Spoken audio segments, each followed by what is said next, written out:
अध्याय 9 निशुंभ वध. नमस्कार श्रोतेहो, आज आपण देवी महात्म्यामधील अध्याय 9 यातील कथा पाहणार आहोत. चला तर मग आपण कथा जाणून घेऊया.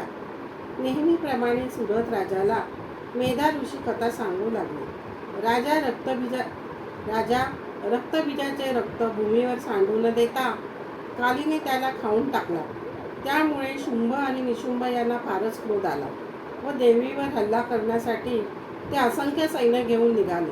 त्यांचे व देवीचे भयंकर युद्ध झाले. ते पाहून देवी भयभीत झाले. त्यावेळी बाणांचा पाऊस पडत होता व तुटलेली मस्तके गारांसारखी पडत होती. रक्ताचे प्रवाह वाहत होते व त्यात सैन्य वाहून जात होते. देवीने बाणांनी मोठ्या प्रमाणात असुर संहार केला.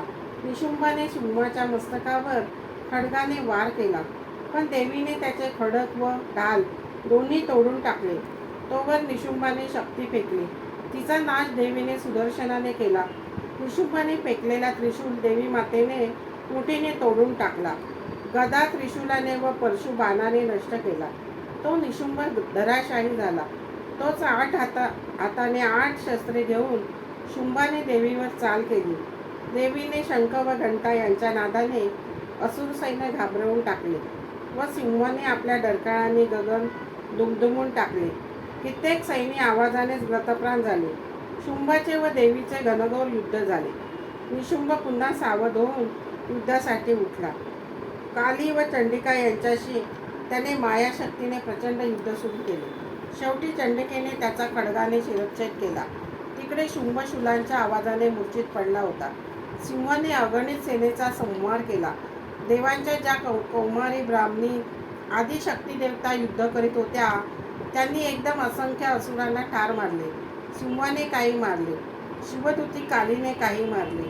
देवीने कित्येकांना नष्ट केले. कितीतरी सैनिक रणांगणातून पळाले. अशा प्रकारे देवीने शत्रू सैन्याचा नायनाट केला.